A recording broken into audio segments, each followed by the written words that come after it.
Hello. So, I had a look through everyone's sculpts from yesterday, and I think this time, instead of doing a red line for a lot of them, or a red line for all of them, or a majority of them, I'm seeing a lot of the exact same issue happening over and over and over and again. So what I'm going to do is actually talk about that issue again, and it's stuff I've gone over in the first couple of videos, and it all comes down to that initial stage 1, stage 2, stage 3 phase. So stage 1 obviously is flattening down the sides of the head, bringing out the chin, bringing out the neck, and I think that's where everyone's kind of beginning to fail, beginning to not kind of adhere to stuff. Because it does feel like a lot of people are kind of running to detail before getting the structure there, which is very common for new sculptors. So I've just chosen randomly. I've chosen Lays here. So we're obviously not picking on Lay, but we're just using Lay as an example here. So a few things I want to talk about on Lay's piece here, which is very common again for a commonality of what I'm seeing through. Sorry, once again, punching the mic. There's a couple of things. I've got a layer up. Let me get some colour up. Why is it on the other monitor? Bloody Photoshop. There we go. Yeah, so some common stuff I'm seeing, which is informing me that people aren't necessarily thinking about the basics first, to rush into the details. Because maybe you don't want to do the basics, and then you rush into the details, and then that makes you struggle later on, because then you're having to kind of like push and pull, fix and stuff. Or maybe you are too worried about having big detail, not even big detail, big forms and controlling them big forms, and you feel more comfortable doing the smaller stuff. I'm not quite sure. Obviously, it's a person by person thing. One of the things I know straight away, people rushing to the detail straight away, is that, oops, daisy, why isn't my pen working? Why is it that, excuse me a minute, Photoshop seems to be throwing curveballs at me today. Why is it that? Is the fact that there's a lot of noise on the sculptures where we don't need noise. And I'll tell you what I'll show you what I mean by noise. Noise in this case, I should really be calling it detail. There's a lot of detail and stuff. Why have we got eyelids? Why have we got eyeballs? Why are we doing anything like that? Why have we got this information here when we've not even got really the structure of the head in there? Why are we rushing for that? Why? If we are doing this, surely we should be comfortable with doing a mouth. Not that we should be doing. I'm seeing people doing lips as well, and I told people not to do that. I shouldn't have done it in the first place, because I think when people see you do something, people go, "Oh, I'm going to do that." Don't do it. We're not even covered lips yet, so don't do it. It's a structure. I can't stress about that enough. And then it's also stuff like this area here. If you look around this area here, we're still seeing a lot of that cylindrical nature of the head. So obviously Lay's not gone in and really thought about the skull that much. But then we're also got like all these little bumpy details around this area, and around this area, and around this area. It's all this bumpy detail. This is the blob monster thing we were talking about. This is what turns things into blob monsters, because really what I'm looking at there is you've not got the confidence or the know-how to put that information in yet, but you are still doing. And what you do is you don't go in there with a very, very strong brush, and you tend to go in there with a very weak brush. And I also think, Lay, you've been doing some smoothing on this, which I told people not to do. And what you get here is a lot of like non-confident brushwork, which then turns into blobs. And it's very, very small. So you're doing a lot of like small movements like this. And if you watch me sculpt and you watch other professionals sculpt, it's big motions. It's a lot of this kind of work, because we're not scared about the noise. We're not scared about all that kind of stuff. It's because we know what the forms we're going for. And that's what I'm saying. Don't bother going for the details, because you don't know your forms yet. Stick with the forms. So let's talk about some other stuff. It's the So I can tell here because I can see the flaw. Oops, daisy again. I can see the flaw right there at the bottom. So I can tell that Lay's forced this character to look to the left, but really, if we were to straighten out that flaw, this character would be looking upwards, you know, not in the direction that we want. And then we've got this overly long jaw. I don't know about you, but I don't think Frank's got that jaw. I don't think Yanni's got that jaw. I don't think Laura's got that jaw. So, if I was to draw a skull over the top of this, how we should have it,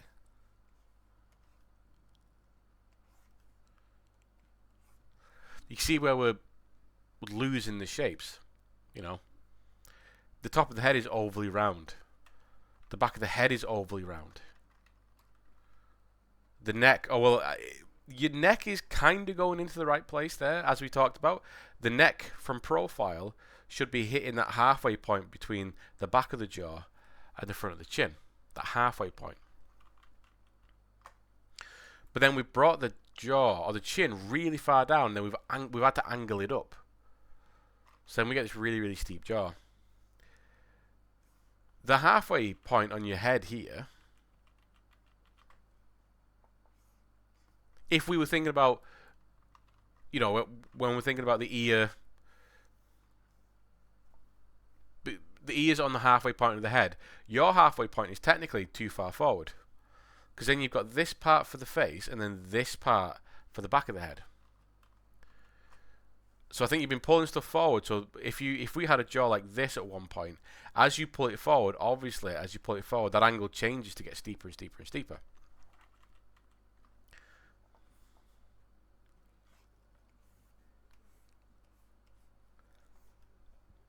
See what I mean? So I'm still using the same position as your chin here, but I'm moving that jawline to the back of to the middle of the head. And you can see how we've actually lost that steepness. And the ear is like 2, 3, 4 centimeters in front of where it should be. The ear really should be here.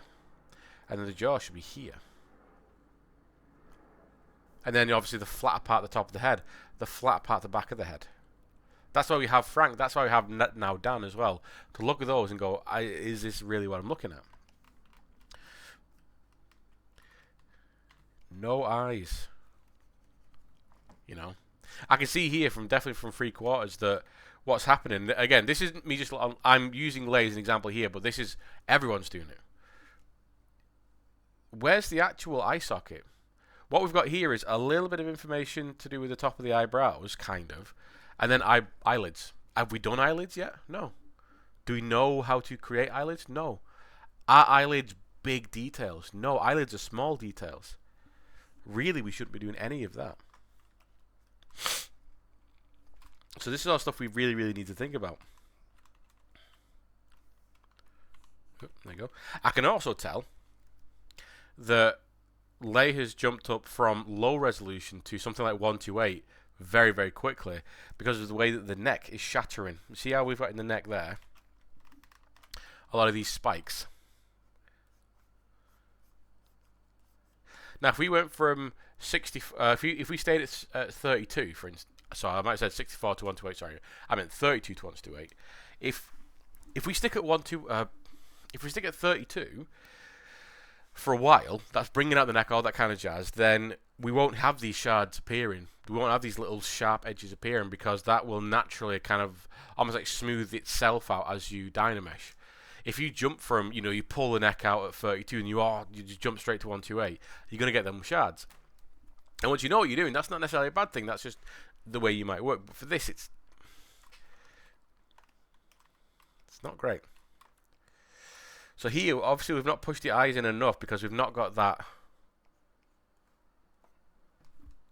shape there. The eyes are very, very buggy. So remember what I was saying about, you know, when you look from the side, look at where the skull, on the skull or on down, on people next to you, whatever, look where the eyes are representative to the front of the face. And yes, this might change a little bit from ethnicity. Well, it will change a little bit from ethnicity. But generally, even if you have eyes which are further forward to the face, you know, your eyes are closer to the surface, is your eye socket, they're still not going to be that close to the surface. Because that's giving you bug eyes at that point. So you got to think about the position of the eyes. The eye's too far forward. That's why you push in the eye socket as well. Could give us that little bit of a hollow cavity to then put an eyeball in later on, and make sure that it is, you know, in profile, the right distance away from the nose, the right kind of distance in line with the cheekbone, all that kind of jazz. Again, we've not even spoke about that just yet. That's Tuesday when we look at that. And that's why we've not even looked at eyeballs or anything like that. There's also things I'm going to go over in this video on this particular head that, again, everyone needs to think about. And it's stuff that I know you covered with Bruno, that you've just got to think about. The difference between life drawing, the anatomy drawing you do with Bruno, and this is there is no difference. All the same principles are maintained in this. We just have to don't have to think about some of them because they're more like 2D stuff, and we have to think about others because it's strictly 3D stuff. But there are things that we need to think about, and that's obviously, you know, breaking the head down to plane. So we've got the temporal ridge there. That's the first thing we do. That's what we'll break down. And then we've got this kind of shape. I'll do that a bit neater. Whoop. We've got this kind of shape, and that's one of those very, very common shapes you see in, you know, how to draw kind of books. Is this how to draw a head kind of books? Is this shape when Dave decides to draw correctly? Whoop, there you go. This kind of shape. So you've got the sides of the head here going down to the jaw, and you'll have these curves coming in from the temporal ridge going across the zygomatic arch through your cheekbone into the chin. So from the zygomatic arch, from the temporal ridge, sorry, through the cheekbone into the chin. From the temporal ridge, through your cheekbone into your chin. We still have those rhythms. We still have the same measurement. So obviously, top third, that's your forehead, that's your cranium to eyebrow. Middle third is eyebrow down to bottom of the nose. Lower third is bottom of the nose down to chin. Those things still apply. The position of ears and jaws, it's the halfway point of your head. So remember, we do the whole, you know, we draw a sphere, we take a bit off, we put a line down the middle, put a line down the middle. That's your ear position. You know, that's your head position. I don't even draw that much these days, and you know, just thinking about that, I'm able to smash out a very good head, and these that even looks like it's at a bit of an angle, which is good. So these are the things that people are just forgetting about. And to be honest, I think there is a few things involved with that. One, I think obviously, yes, it's we are still at the beginning of this, so I'm not going to get on people about that too much. But I do think people are just completely going autopilot on this, and just kind of like doing without thinking and not observing. You know, when I always say about, you know, mirror signals maneuver, you know, if you're driving, you check your mirror every 10 seconds. When you're sculpting, you check your reference every 10 seconds. It's not a case of just looking at it. You've got to look at it. You've got to observe it. There is a difference between looking and observing. Looking is looking at something. You know, quick loss, okay, that's a thing. Observing is looking at the thing, looking at the shadows, looking at the shapes.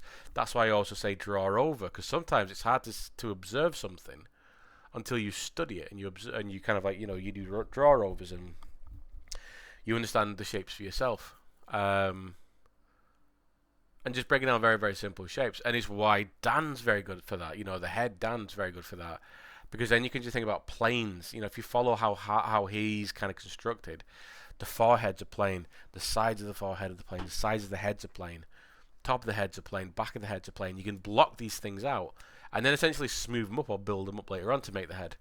But we do seem to be just rushing for the details really, really quickly. So what I'm going to do is go through the whole process again. You know, I think I have to do that again. It's another video where I have to talk about the basics of modeling, of sculpting, which is fine because we're obviously early doors. But I really need you to obviously think about it. So the move brush, number one, we're pushing in the sides of the head. Am I doing any detail yet? No, no detail. Stroke one. And like I said in the other video, that already kind of gives me that egg shape from the top. And then what do? I pull down the jaw. There we go. It's already ahead. I think this is where a lot of people are just absolutely failing at the minute. You're not doing this. You're rushing into... Maybe, you know, if you're using too small a brush, you're going to get something like this. And then you start having to pull it out. And that's when you get goblin face. or maybe your brush is too big. So then well, even that's not too bad, to be honest, you know. But I think a lot of it is maybe down to just the fear of sculpting. For some reason, like scared of the tools, or maybe using the brushes that are too small. And you start having to pull. This is why big brushes are the best, because I have to do a lot of work to get to the point I want to, and it kind of ends up looking like this, and it's all a bit naff. Big brushes. You know, if I want to drag out that chin, I'm just going to grab that chin, pull it down. And again, from the front, we've already kind of got those curves we were talking about here. On the sides, we've already kind of got that with this, you know. And if I wanted to, I can pull it in a little bit. And then I'm bringing out the neck.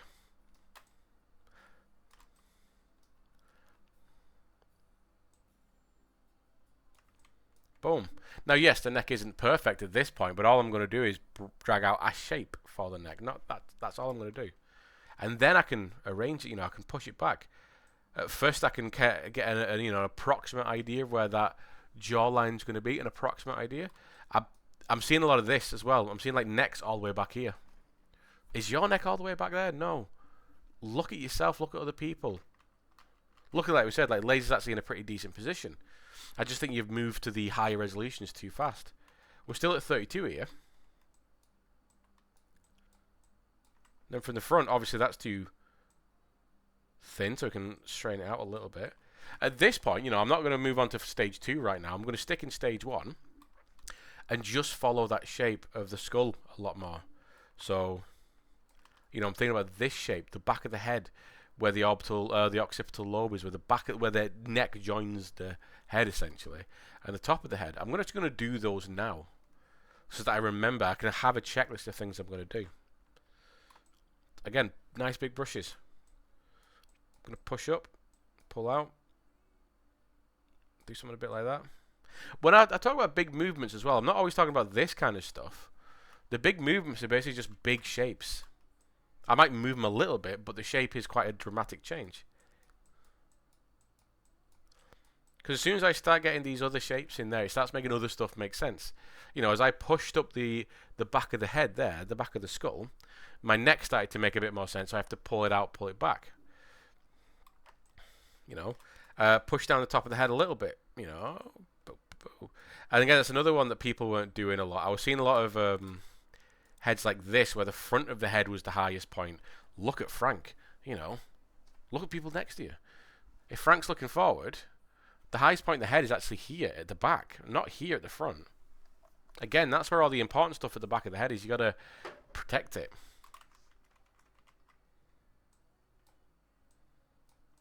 Let's have a look from the front. Okay, look from the back. So I'm going to, again, I'm not getting locked in the front view. I'm not getting locked in the side view.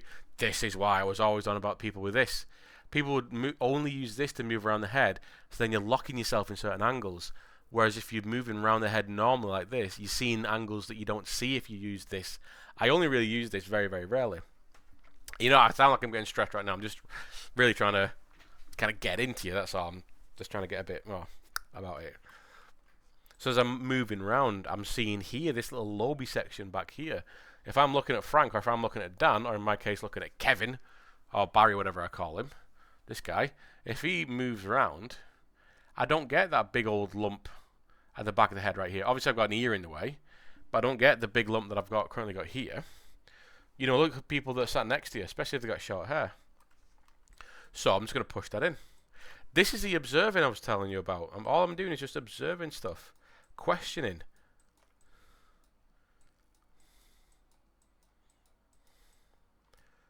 Check from the top. I've still got that egg shape. We're all good. And I've not even Dynamesh yet as well. I've not even done anything to do with Dynamesh. And in fact, I'm not going to do that yet. I'm going to go straight in with my... So now I'm in stage 2. So this is stage 1 already. With a bit of waffling from me, this should have only taken like, you know, 30 seconds to 45 seconds, something like that. A fraction of our time spent on a sculpt. But it's one of the most important times, because that's the thing that's given us all the base forms to work off. And if it doesn't look like this, or remotely like it, or anything like this, if it doesn't look anything like this, don't continue. You're never going to be able to fix the issues later on if the thing you're working on isn't correct. So yeah, now I'm in stage 2. So I'm just going to use the clay build-up. I'm just going to chisel in that neck position, that jaw position, and I'm using that neck position there to inform me where I put my jawline there. It does help that I'm also thinking about the halfway point. This is my halfway point right here. So you can see how that lines up to the jaw. And then I'm going to put my ear here later on. So boom, that's my jaw right there. And again, I can shape a little bit of stuff. So I can just push out using the clay build-up a little bit. Just a little bit of that. Look at that. Brilliant.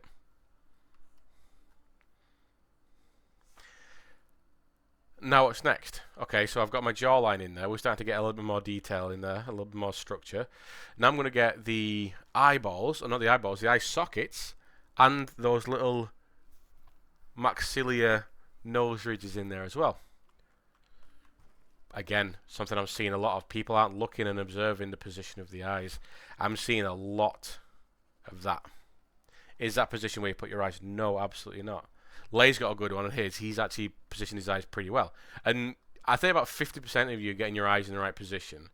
The other 50%, whether it's down to you're not thinking about it or, again, you're rushing to that detailing phase, you're not getting in there. Also, some of you are either pushing them in too far or not pushing them in far enough. So think about where those eye positions are going to be. Like that. Boom. And again, every time you add something, like I keep saying, it starts to help you see the rest of the sculpture. So then, now that I've added those in, my brain's actually telling me that up here needs a bit of work. Now, this seems a little bit too squared off. But I'll just keep that in my brain case for now. I'll just pull in those. There you go. So now I'm defining my jawline. That's good. And for now, that's all I need to do. But I am going to react to that thing my brain was telling me then. So again, I'm moving around, looking. I'm not locking myself in one camera angle. So yeah, now I'm going to say, right, I can see that the top of the head there's a little bit too square from the front. So I'm just going to, look at that, fixed. Maybe even just push the forehead in a tiny bit. Just a little things like that. But if you observe, you'll always catch those. And move around, you'll always catch them. And I'm just going to pull the chin out a tiny bit for myself. Just a bit like that. Again, that wasn't a geographically big movement. I didn't move it miles away. But for me, that's quite a big movement. Because just that, we've kind of got a human head there. We've definitely got a human head there. I'm defining that chin.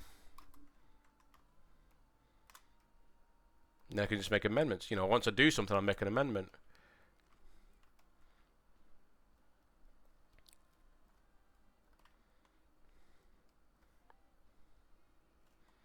Cool.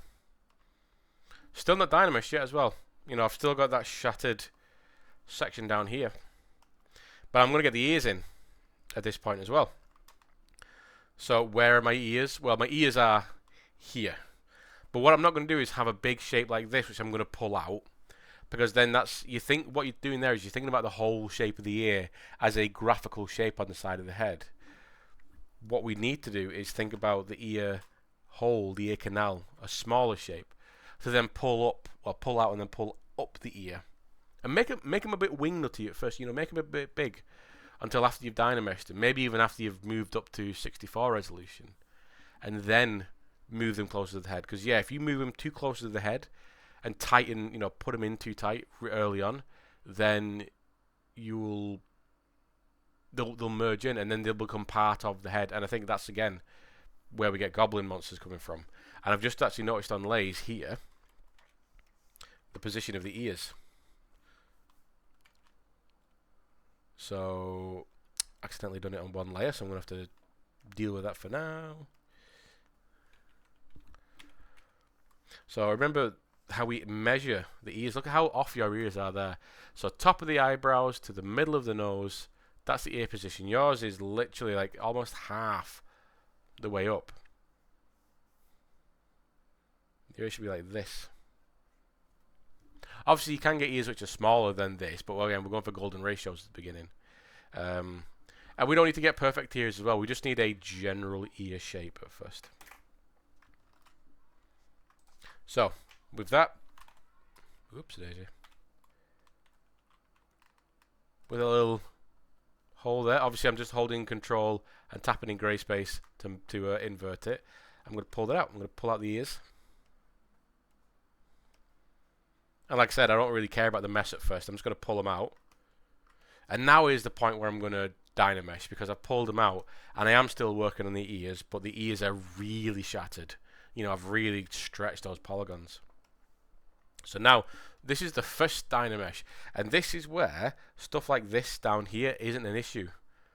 It's an issue when you leave it until later on and you get this kind of sharpy kind of surface. So let's add our Dynamesh now. You look at how we've lost it all. All that sharp edges there, lost it. You know, now I can pull the ears and now I can do some stuff. Are the ears going to be perfect? Absolutely not, because this is still a very, very low resolution mesh. And people are asking me, I don't know what ears look like. Do that. Look at the people next to you. You know. Look at your family, look at your friends, look at the people in the street. Go on Google. You shouldn't need to go on Google for this. Everything we're looking at is around us. You know, I have to have people say, Dave, I don't know what a hand looks like. Do that. You got a hand right in front of you.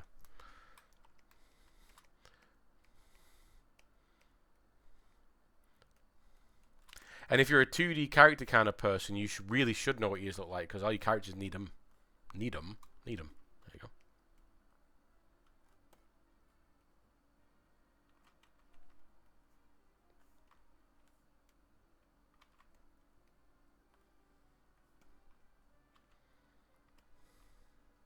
Oh, that's why. There we go. Yeah, I had the wrong brush on there for a sec. Now this is an important point as well, because as I'm sculpting the ears out, what I might do is accidentally, like, you know, like what we've seen before, pull up the jaw a bit too much, pull it forward, pull it back. So as I am arranging stuff, as I am kind of moving stuff around, I'm also paying attention to what I'm affecting around it. You know, if my brush is really big, I might accidentally knocking the jawline out a little bit.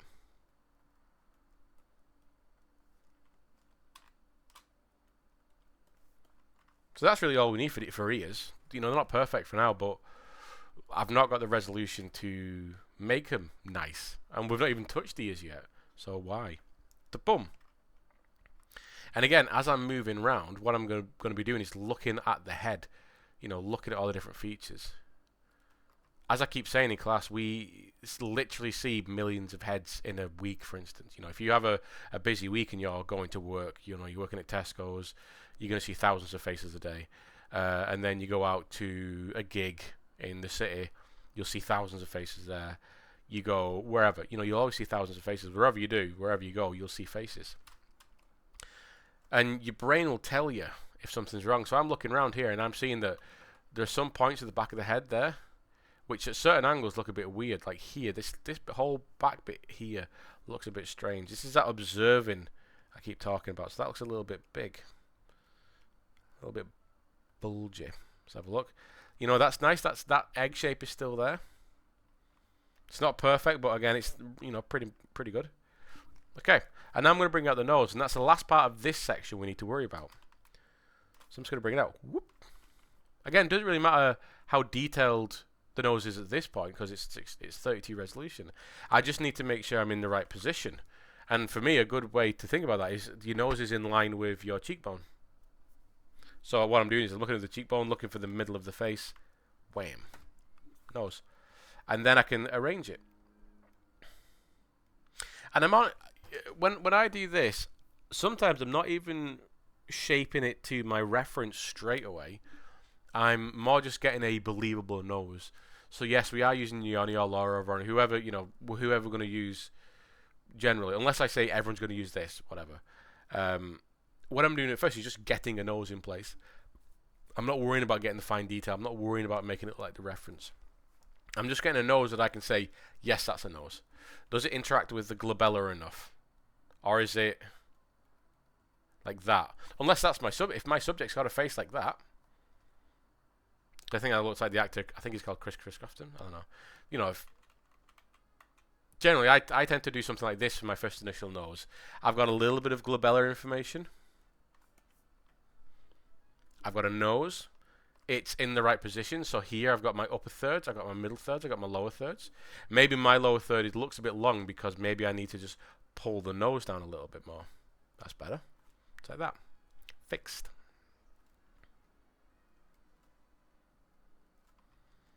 Looking from the top as well. This is something that we're going to have to get into our get into the habit of doing. It's not just looking from this way, but also looking from the top. Is that curve around the front of the head correct? Again, if we look at Frank, though it's not a curved like a ball, like an actual curve, it's not a flat surface. The top of the face there, because he's looking upwards currently. It's not a flat surface. It is curved.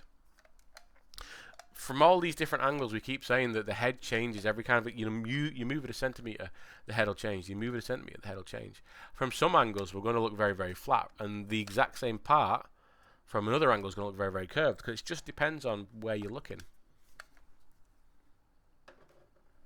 It's about observation, isn't it? What does it look like underneath?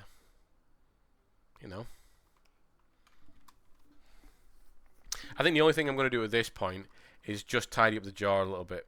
Because again, what I'm doing is I'm observing, and I'm seeing I'm a little bit fat around the neck there. So I'm just going to pull some of this information in a little bit.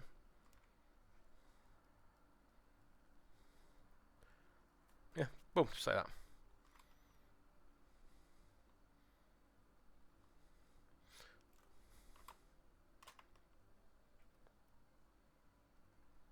Just like that. Now I'm going to go up to 32. So I'm going to geometry, to Dynamesh. Sorry, 64. I keep getting mixed up for some reason. 64, boom. Jump it up. So I'm not going to 128 yet. I'm just saying it's 64. Because that gives me enough to then start to define some stuff. So what should I do first? I reckon I should go in there with the damn standard, BDS, to start to, sharpen stuff off, some stuff off there. I'm almost going in with like a soft blunt knife and pushing into clay to sharpen some features. I'm not going in to make slashes. I'm not going in there with a scalpel. I'm going in there with a blunt tool to soften and round stuff off. Not soften and round stuff. Sorry. A blunt tool to sharpen areas off. So I'm going to turn my sensitivity down because once again I am a bit heavy-handed. And then just sharpen the nose a little bit. A lot of this information I'm going to knock out anyway, but it's more about making the feature prominent on the face. I'm just going to stroke in a little bit in the orbital socket there a little bit, just getting in a little bit more of a crease. Maybe a little bit under the neck. Maybe a little bit there. Maybe get the chin in a little bit. Look how much those little shapes, those little movements, little strokes make massive changes to the head. But really, I'm not really doing anything. I'm not going in there for detail. None of that is detail. None of this will be very noticeable at the end, or noticeable at all at the end. It's all about sketching in those forms. Is my cheekbone still in the same position, the right position? It looks okay for now. Maybe I can pull. We were talking about the S shape, where stuff comes over the cheekbones and then comes back and then goes into the chin. So maybe I can just kind of get a little bit of that information in. Again, still big brush. Push it back. Now, this is one I kept catching people out on as well, is there's a skull underneath there. And around your lips and your chin, there's about half a centimetre to a centimetre of flesh and fat. So you got your teeth, and then there's half a centimetre of flesh and fat. So if we superimpose some skull on here, the skull's actually going to be here. But then it comes out to the nose, and then it goes into the eye socket there. zygomatic arch. So you can see your teeth are really far back. But if we look at Frank, your teeth actually come far forward. And again, this is going to be wildly different from person to person, ethnicity to ethnicity. So I'm going to do that. I'm going to pull out that section. Because it also makes my nose fit the face a bit more. So all I'm doing there is just with the move tool, and I'm pressing Alt, so I'm moving out in that normal direction. Pull it out a little bit. And then that'll force me to look at my chin and go, okay, yeah, my chin needs to come out a little bit. Okay. It's looking good. Much, much better. And I guess because we're at 64, we can actually just start to just move the ears around a little bit. But I'm going to try not to get too involved with the ears. I'm just going to try and... even on realistic characters, I like to make slightly stylized ears at first, so it's a shape that I recognize. Oops. Oops. Sorry. Give it a sec. I need to click something on the other monitor. There you go. Right. So already, I'm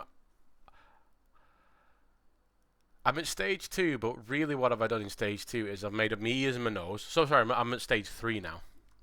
So stage 2 is making the ears and the nose in a 32 resolution. Stage 3 is now refining stuff.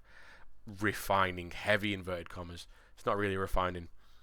So all I've done in this stage 3 refinement stage is just use dam standard with a low setting, just a low intensity, just to kind of like sharpen the sides of the nose a little bit. Pushed back the orbital socket on the outside a little bit. I did stroke underneath the jowl a little bit just to, you know, give a stronger jaw. A little bit of an arc to my chin. And then using the move tool, I just brought the muzzle forward a little bit, thinking about that skull underneath. Okay? Especially if you're doing ethnicity. So if you're doing like Samuel Jackson, you're going to do a likeness sculpt of Samuel Jackson, for instance. If you make his muzzle too flat, it's just going to look really weird. I thought I turned you off. It's just going to look really, really weird. You know, it's going to look... It might look like Samuel Jackson here, but it won't look like Samuel Jackson here. And it's going to throw everything off.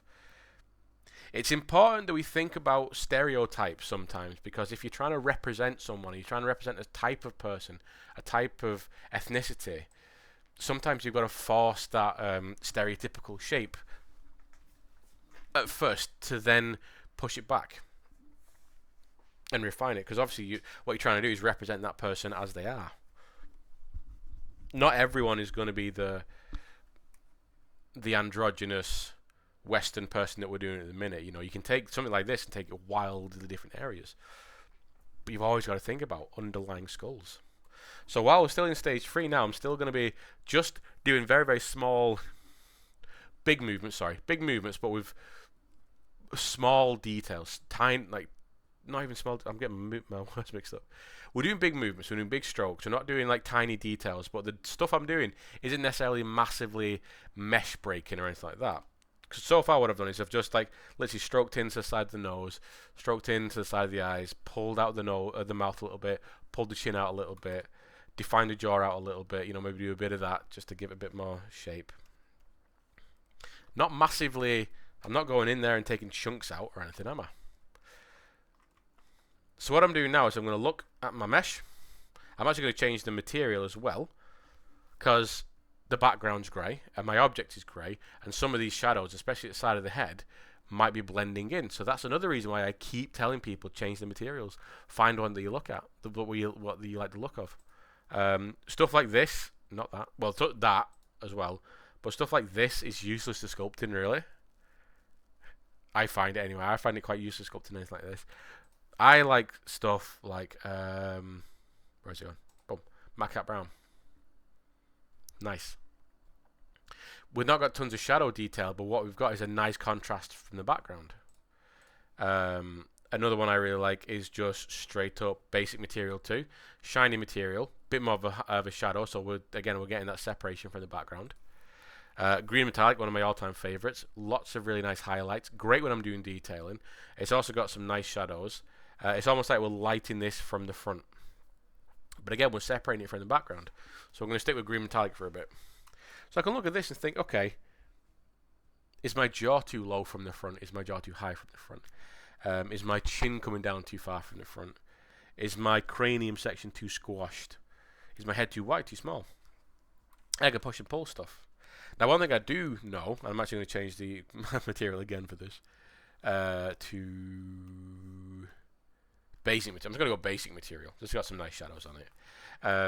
Is knowing the skull that I know, that we're underrepresenting the cheekbones here. So what I'm going to do is come in there with the clay build-up, push back the temporal ridge a little bit, and just, not for the front here, I'm not doing anything to the front, but here, just coming into the ear, I'm just going to pull that out a little bit.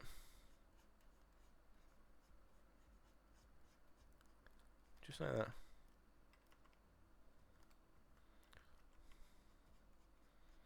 Just slightly. And we're talking about that counter stroking in class as well. I'm not just doing this. You know, if I know I'm going to make the zygomatic arch, or this section here, what I'm not going to do is do this. I'm not going to do that. Because that builds up in a block, in a square. And it's hard to get rid of that information later on. In fact, what I'm doing here is what I call counter stroking. So I know I'm going from the front to the back, but I'm going to be stroking downwards and basically moving across. And that way I can kind of vary my strokes depending on what I'm doing. So I can either do long strokes like that, or I can do little ones. Or I can start in a position, so I can start like on the cheekbone here, but then instead of going across like that, I can come from the top down to here to build up an area. Grabbing the move brush, I'm just going to pull in that front part of the head a little bit. Because around here is actually the thinnest part of your head. Here is the thinnest part of your head. From the front of the skull, from the face. That's your thinnest part of the face. That's the widest part of the face. And the widest part of the skull is here. So I'll leave it for now, but yeah, I could probably do with meshing some of that up a little bit. So push that in a little bit.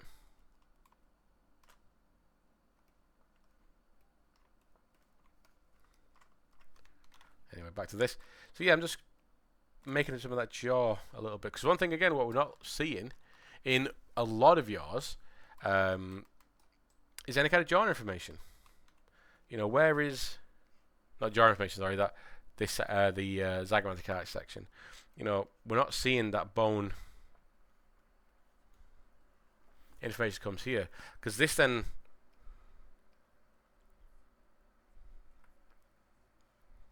This then falls away into the temporal ridge. And depending on your subject, this either falls away into the jaw or it'll come out into the jaw. But you've got this shape here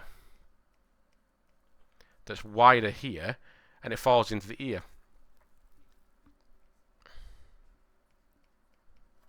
Gives a bit of width to the face.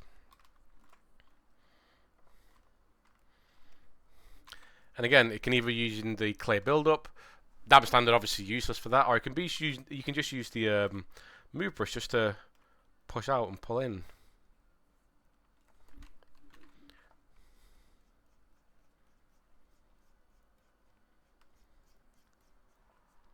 And then we can move around, and you know, I can use a clay build-up to define some of those horn sections we were talking about.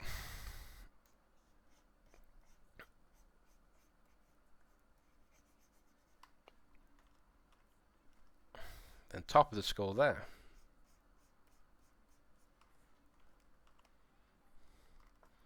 Maybe flatten off this part of the head here. So when I say flatten, I'm not using a flatten brush. I'm literally just using the clay build-up just to push it back a little bit. Maybe I can use so I was using the clay build-up to do that then. Don't really just use the move brush just to pull the neck out a little bit. As my guy got a Adam's apple, let's give him a little bit of his Adam's apple.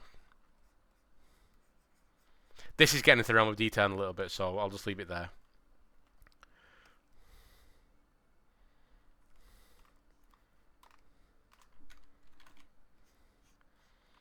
You know, So now that we've took a bit of time to define some stuff, and we'll look closer and closer and closer into the minor, or the minutiae of the structure of the head as time goes on, and also how lenses can distort stuff. We're gonna start looking at lens distortion. When you're looking at images of people, the lens that is used to take the picture can often change the way a person's face looks, and it's very interesting, but it's something to be very aware of, because again, depending if you're trying to sculpt something but the lens is say 200 millimeters and you're sculpting in a surface here and this lens is probably something like 50 millimeters in the scene, you're going to try and compensate for what you're seeing on a 200 millimeter lens, and then what you're trying to sculpt on a 50 millimeter lens. This is 50 millimeters by standard, the lens inside ZBrush. We can change that, but we're not going to look at it just yet. So then your head looks weird, your head looks off, and you can't really, as you rotate around it, your head will be like wacky, and you're like, why is it wacky? And you might be thinking there's tons and tons and tons of rules. There's not that many rules. There's more rules that there's more rules than there is in Maya, but we're in the same realm of 2D where a lot of these rules are quite flexible. The problem is though, unlike the rules in 2D, we're in the world of 3D. So when you draw something down, you can't move it around in 2D, but when you sculpt something down, when you move it around, you're then starting to see all these things from different angles, and everything's very sympathetic to each other, so you've got to have things that flow into each other. And it might sound very intimidating. Don't be intimidated by it. I mean, I'm saying all these things, but a lot of it is just things to be aware of. That's why I'm always saying just don't be scared of it. So, before I move on to 128, what I'm going to do is just build up a little bit more of this nose. So, I'm going to sculpt from the back, where the nostril would be. Like I said in the video before this, and I think I said it in class a couple of times, you don't sculpt the nostril at the front. Nostrils aren't at the front. Nostrils are obviously at the back of the head. And I tend to pull them out a little bit like this. Look from the top. Look from the bottom. That's looking pretty good. Gonna still try this low resolution to not have, there you go, the nostrils blending in with the face. And also here, the nostrils are coming out as like a bit of a square shape. Well, no, also I don't want that, so I'm either going to use my move brush to flatten them down or bring them out. I think I said smooth brush, then I meant move brush. Don't use your smooth brush.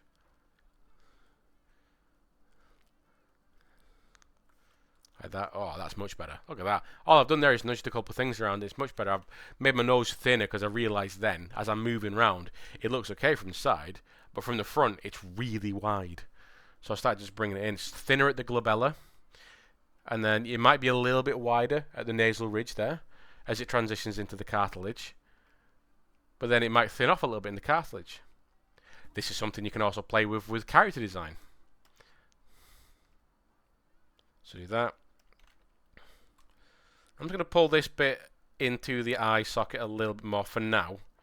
Okay, and boom, leave it like that. Okay, that is me done for stage 3, this whole kind of section.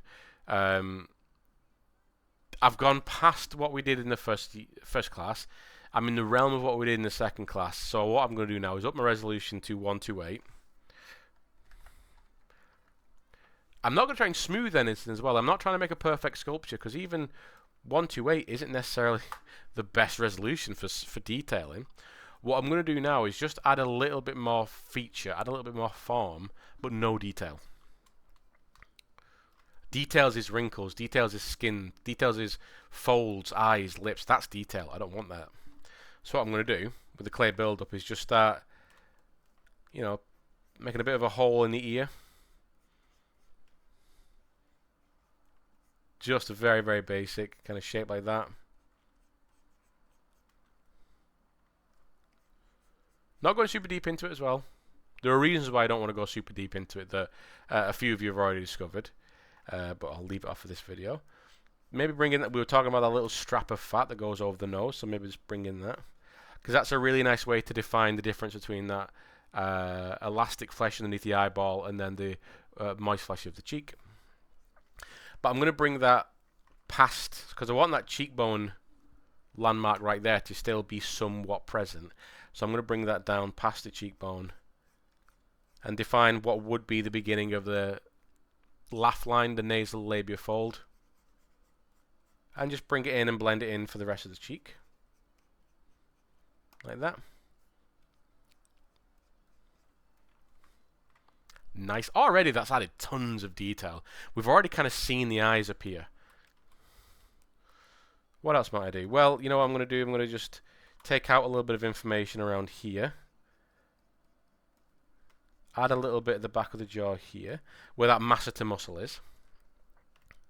Just a little bit. I don't want too much again.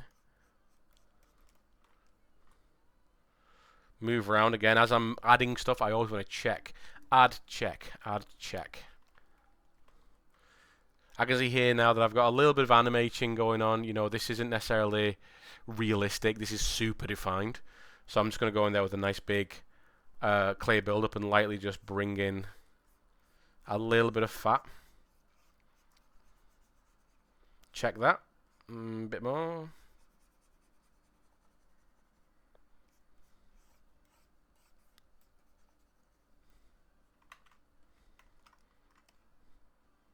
Maybe a bit more.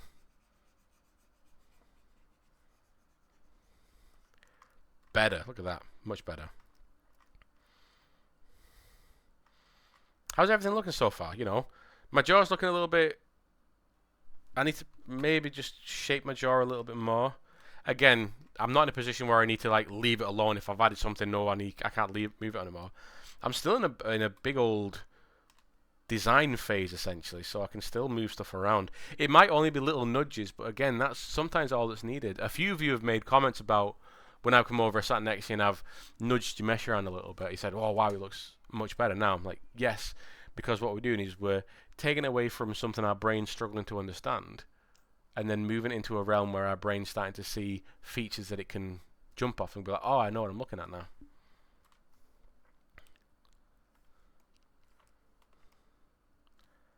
Maybe my chin's a bit... So from the side, my chin looks okay. From the front, my chin looks a little bit long. So I'm just going to try and split the difference a little bit. Yeah, that looks... And again, tiny nudge then. Millimeters.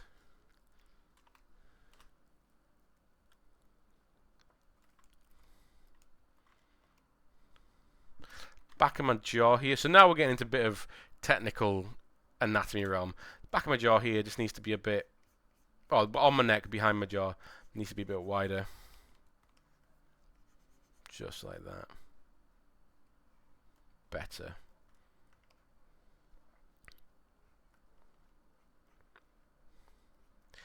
Let's get some information in the eyes. So my eyes are still kind of sad skull eyes. I need to actually straighten them down a little bit.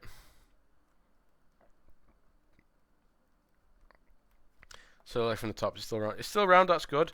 But again, we're losing meat there. We're not got as much form. So I'm going to just lightly start to stroke, mainly outside here. I'm just going to start to stroke in a little bit more information for the eyes.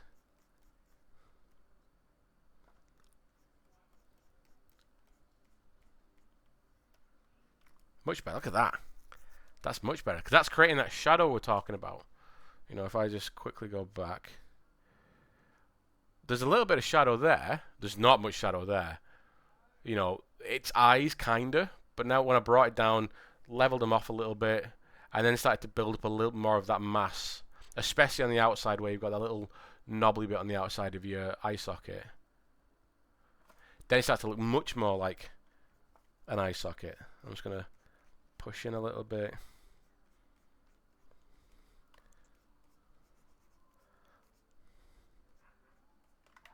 No, do that. I'm doing my trick. I'm doing the thing I don't want people to do. I'm using the Control Z. Naughty me. I mean, I could push in some nostrils, I guess. Not really a point right now, but whatever. And then the last thing I'm going to do is notice I'm not going to put eye socket. I'm not going to put eyelids in or anything like that. I'm just going to put eyeballs, essentially. Because this is giving me the impression, so if my eyes I'm putting in there are in the middle of those eye sockets where our eyes would normally be. So, like that.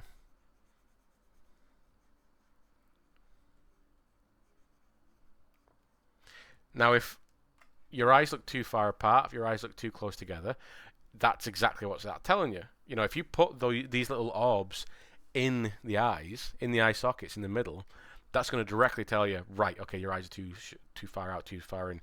You don't need to delete anything. You don't need to move anything back. Grab the move brush. Pull that section outwards. Pull that section inwards.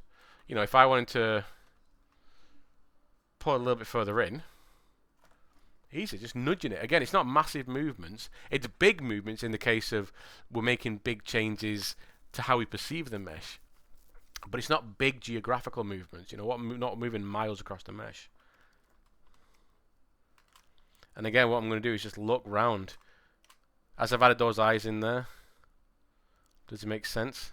It kind of looks like he's sleeping. Kind of looks like a bit of a death mask kind of thing. It doesn't look wrong.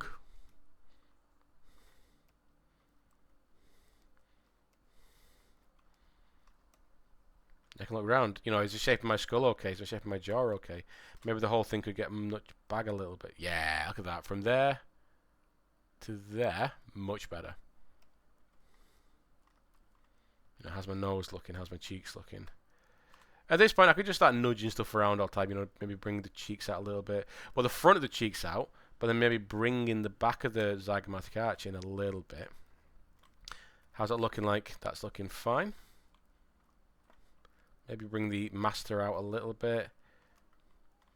Flatten the chin off a little bit.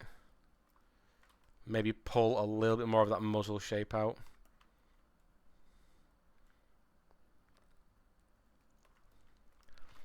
Back in with the dam standard. Just to maybe sharpen some stuff up.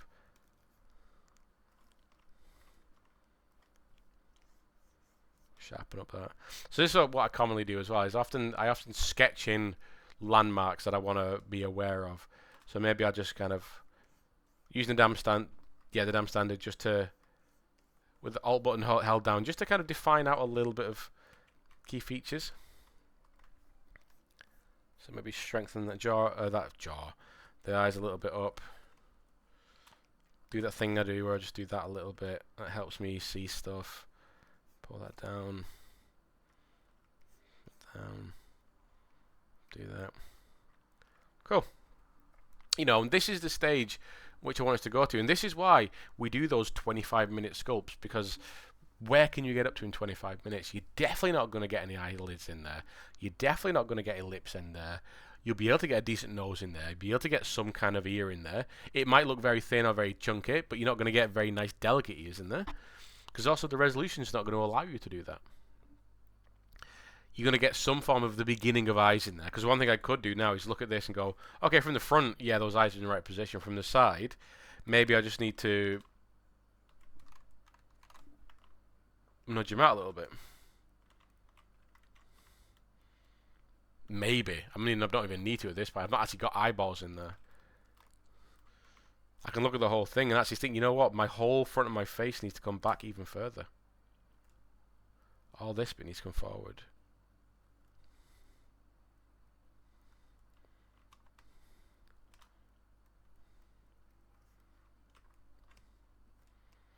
All bit around it, you know. How are my cheeks looking? They could probably come out a little bit further here.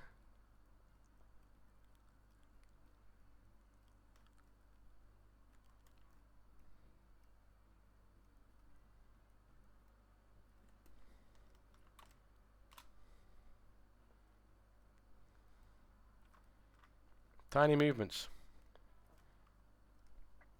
You know, it's all this kind of stuff. It's not going to look exactly like a person. It's not going to look the spitting image of anyone yet. There's still going to be a lot of anatomical issues. But we're 25 minutes in, you know. Not that bad. So, yes, I didn't do any specific, at least in this video, any specific red lines on anyone. I will do for people, but I'm seeing a lot of the same mistakes happening. And it's all about the neck position at the beginning. It's all about that stage 1. Out of them 3 stages at the beginning. It's all about the stage 1, I think, is messing a lot of people up. Is you're not spending enough time making sure that's the right shape at the beginning. So I'm able to do it in 3 strokes, but I'm practicing. I've done it a lot.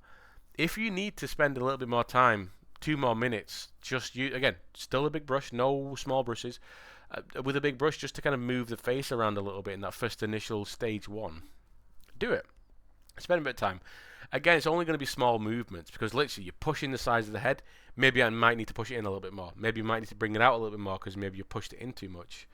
When you pull down the chin, you know, maybe you pushed it in, you pulled it down too far. Maybe you not pulled it down far enough.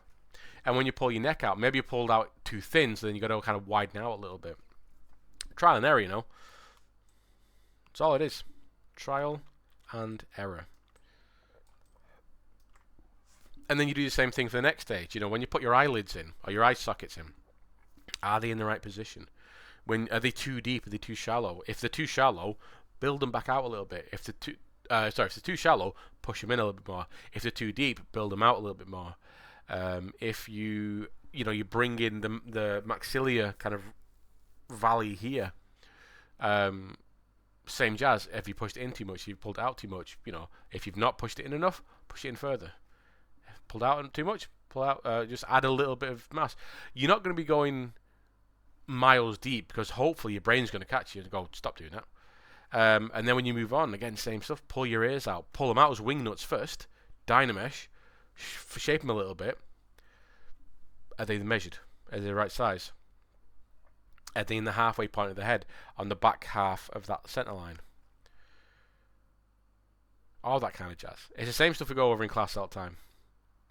Or have done all the time. And look how I've still got a lot of noise on mine, but none of it's confused. None of it's... So if I do a quickie screeny of this, whoop, and I jump it back into Photoshop,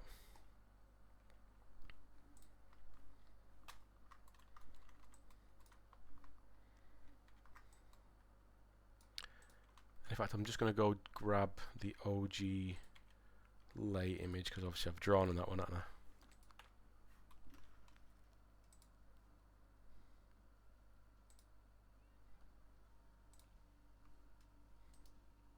Right in front of me.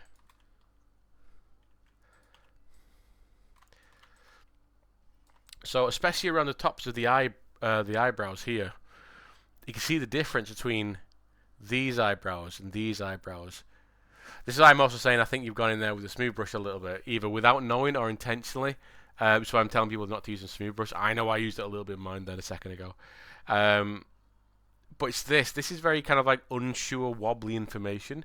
And then you've got this original sphere up here, which again is telling me that you jump very fast. Or maybe you started off as a high resolution sphere.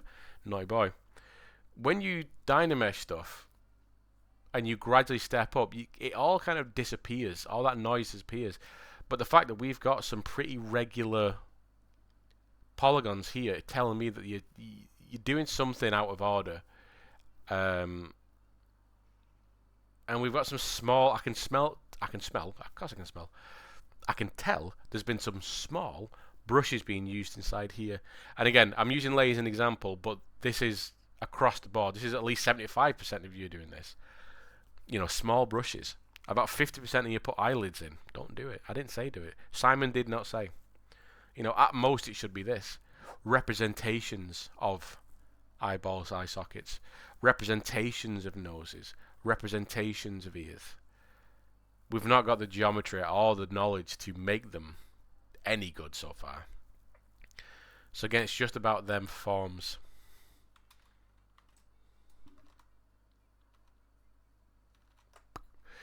So again, we'll use the cool history function to do this, and I'll leave the if I want to do this, that's a good idea. So there, I'm just using the Shift S to have a copy of it on the left hand side there. So we're going to end up there with the left. So if we see what happens, start off with the ball, and then we just go through the stages. You know, we Swash the edges in, we pull down the chin. Look at the difference between where the chin was at the beginning and where my chin is at the end. It's not in the same position, it's lower. Because I've decided to pull the neck, as I added stuff in, I pulled the chin down a little more. The neck's lower.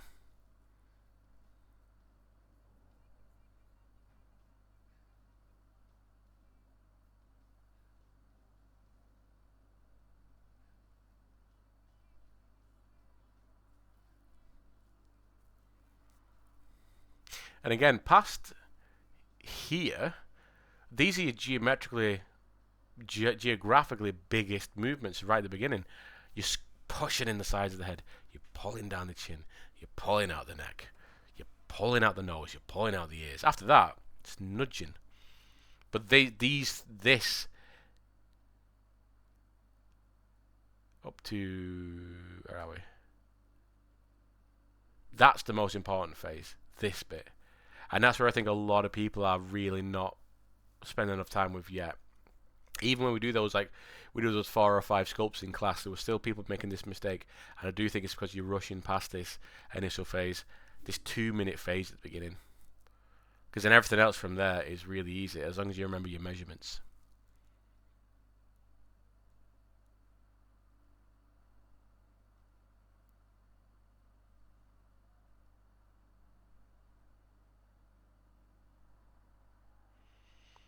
And you see, every time I add a new feature, I also tweak something else, because that feature is then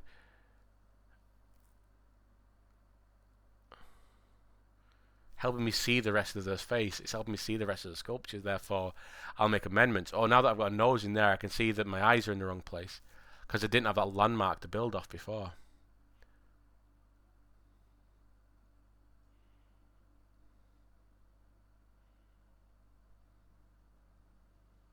See, big movement there. Big old pulling the chin down. Boom. Pulling those eyes down, because of course before I had sad eyes. I had very big eye sockets, but then I added some mass, pulled them down, straightened them off, and they looked a lot better. And even then it looked okay at this point, but then when I pulled the side of the head, and I especially thinned the head out a little bit near the end, tons of it, that's okay, that's better, that's okay, that's better.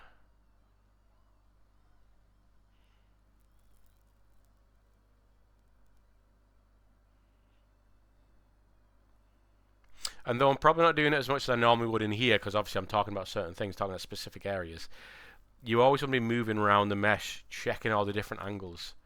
What does my head look like at the back? As I move around. If I look from the back here, does this make sense of where the skull is, where the cheek is? If I move around, I've just added the nose in there. Does it balance with the rest of the face?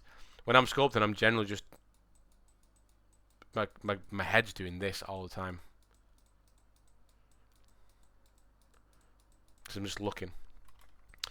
So a few really important things I just want us to remember. Again, we're still all learning. So you're still not going to have that kind of sense memory built into your brain just yet. But again, it's why we're doing constant sculpting after sculpting after sculpting. And even when we do specific things like eyes, nose, mouths, and all that kind of stuff, we're still going to be doing full sculpts. We're still going to be doing full heads, because it just gets that into our heads. And then hopefully by the time you get to the mouth, you're like, I see now why I need to have this there, because now my lips look too thin, or my lips look too big, or I've not got the mass there to add lips in. Now that I've added the lips in, it looks like someone's kicked his teeth in. He's got no teeth. All these different things. So, see you in the next one.